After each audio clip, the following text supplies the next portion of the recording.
Hey guys, welcome back to my channel, or welcome if you are new. My name is Leanne and today I have another what's for dinner video. In today's video, I've got some easy and delicious meal ideas to share with you, so let's get started.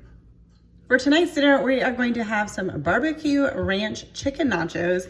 I have some rotisserie chicken left over from another meal that I don't remember if that meal was in this video or the last video, but nonetheless, I've got my cookie sheet with aluminum foil, and I've sprayed it. We like to do our nachos just like this. It's just the two of us, so we just bring this to the table and eat off of it, and it makes for really easy cleanup. And I've got our blue corn tortilla chips from Aldi. These are our favorite. Got my chips. Now I'm just going to rip up the chicken, but you could also just cook up some plain chicken breasts, bake them, boil them, use leftover chicken. Does not matter. All right, now we're just going to top with a good amount of shredded cheese. I am using cheddar, although I think there's a little bit of mozzarella in this container that I had already previously shredded up. And then I'm gonna put it in the oven at 400 degrees for 10 minutes. All right, 10 minutes later and it's out. I normally would chop up some tomatoes, but we have some, oh my goodness, what is it called? Rotel. I don't think it was Rotel brand, but anyways, diced tomatoes with green chilies. I had an open can in the fridge, and so I'm just going to drain off the juice and use that here for our tomatoes. Now we're just going to top with some shredded lettuce. I guess I could have done the lettuce first. It probably would have been prettier that way, because then the tomatoes would have peeked out, but that's all right. A little bit more tomatoes on my husband's side because he enjoys them more than I do. All right, I'm gonna let Jesse come in and add on our sauce. We're gonna do some ranch and some barbecue sauce. Oh, okay. He's gonna try to get it on the nachos.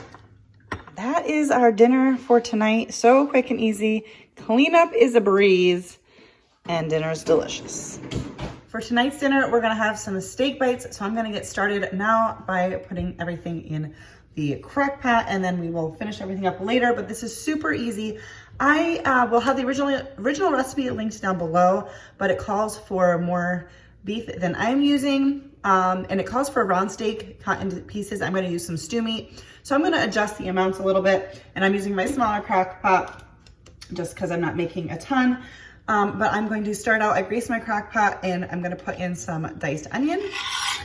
All right, so I added in my stew meat. I cut off any of like the big chunks of fat and then cut them into like smaller bite-sized pieces because my stew meat was a little bit bigger. And I'm adding in butter.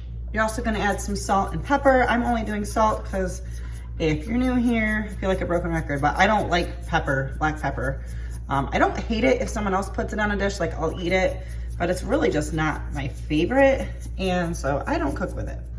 And it might look like I'm adding a ton of salt, but my salt shaker kind of stinks. And then we're gonna also add in some minced garlic.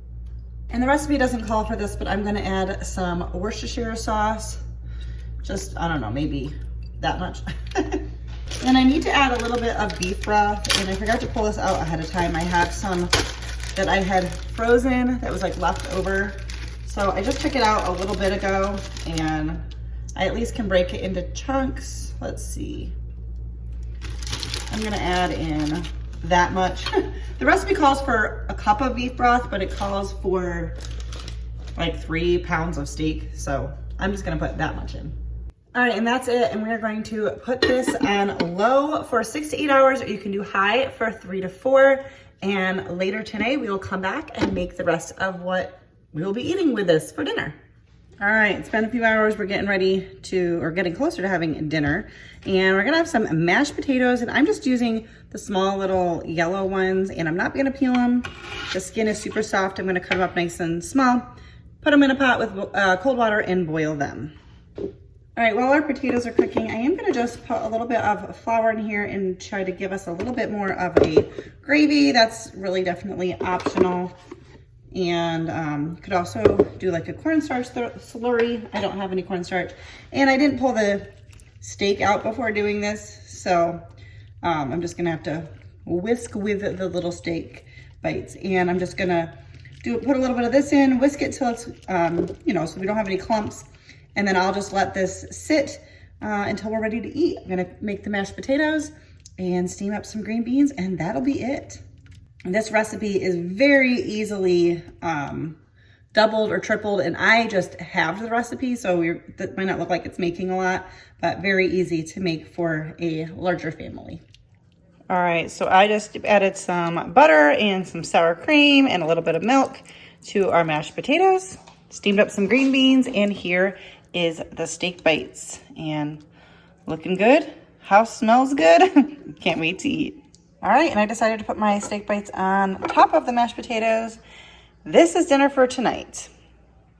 Tonight's dinner, we're going to have a buffalo chicken salad, super easy, but today is a busy day for us and we won't be eating, we have somewhere to go this evening and we won't be eating till we get back. So I'm gonna do all of the prep now.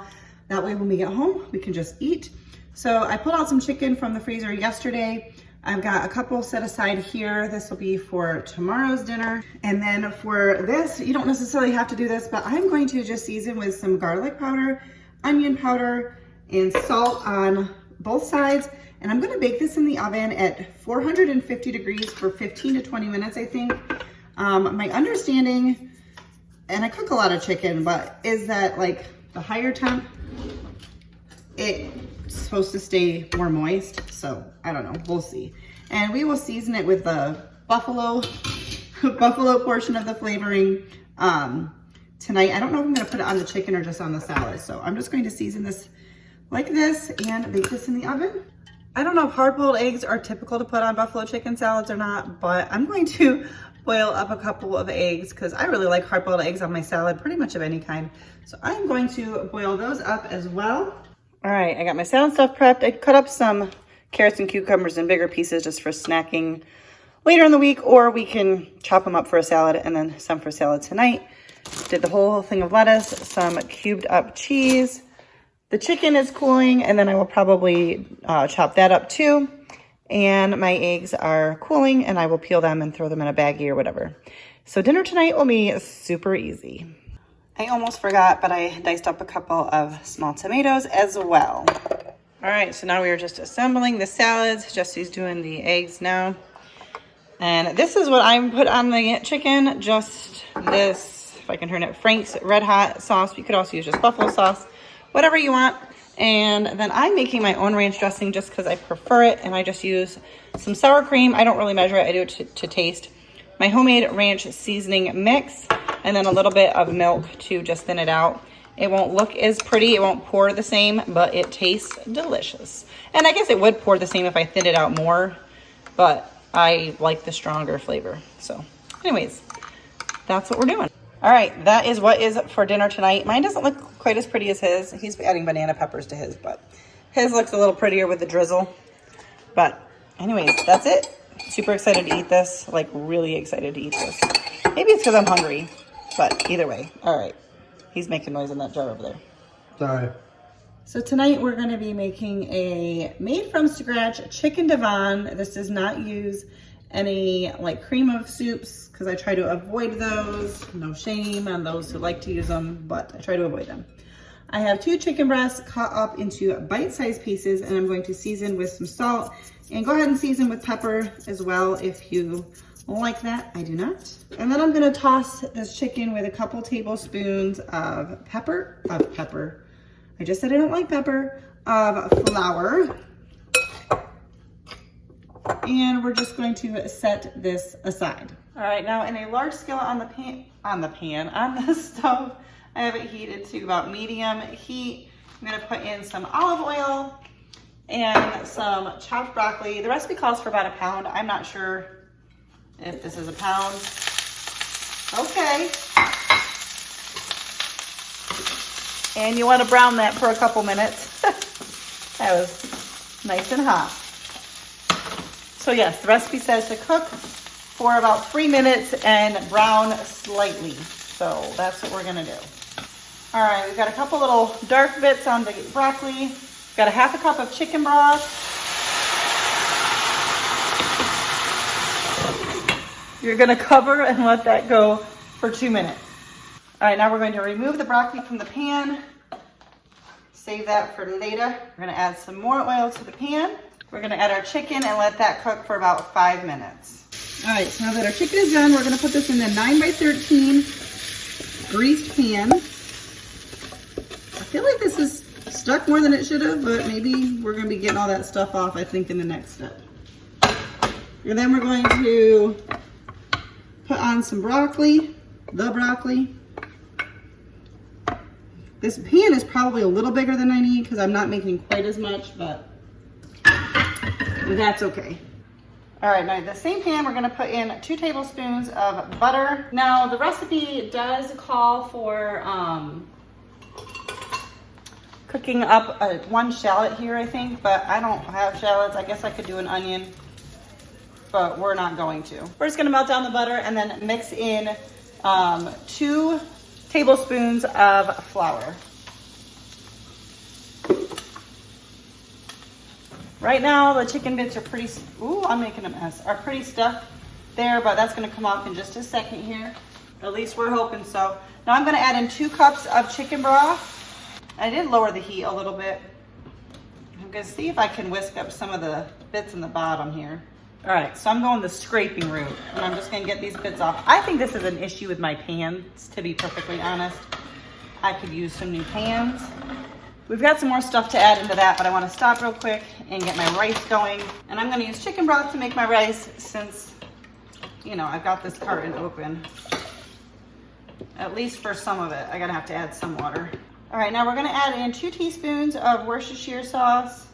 And the recipe calls for 1/2 cup of dry sherry, which I do not have. And from what I understand, I can substitute for some red wine vinegar, but only just a dash of it, not like the same equal amounts. And then the recipe calls for 3/4 cup of half and half, which I don't have. I just have almond milk, and I don't know how that's gonna work creaminess wise, but I feel like if I need it, oh, I left my refrigerator open. I feel like if I need it to be creamier, I might just add in a little bit of sour cream, is my thought. And we're gonna just stir and try to get this reduced down for a few minutes here. All right, so it has been a few minutes. I'm gonna let it go a little longer, but I am gonna mix in some sour cream. I'm gonna do maybe 1/4 cup. I did a little less milk than it called for of half and half because I was afraid that would be like too liquidy. So I figure the sour cream will kind of make up the difference. And I'm just going to mix that in and hopefully that'll help thicken it up a little bit. And then we're also gonna add in 1/4 cup of Parmesan cheese and mix this all together. All right, so now we're just going to pour this over the broccoli and the chicken. I don't know if it's as thick as it's supposed to be, but we're gonna find out. And then you're supposed to sprinkle on 1/4 cup of breadcrumbs, and then more Parmesan cheese if you want, which I do.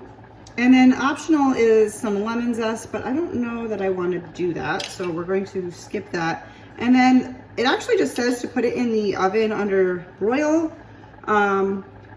I've been surprised when I was looking for some new dishes at how many dishes, like baking dishes, say that you shouldn't put them under the broil. And I'm not sure why that is, but I'm not confident in that for this. But what I did was I put the rack up towards the top and I put the oven at 450, and I'm gonna put this in for a few minutes. So I did butter and salt the rice, and here is the chicken devon. And it looks like it might be a little bit more liquid, but we're gonna serve it over the rice, so it's gonna be kind of like a gravy, so I think it's gonna be just fine. But it smells delicious. My husband said it smells like Thanksgiving in here. I'm not exactly sure how, but maybe just the goodness of the aroma.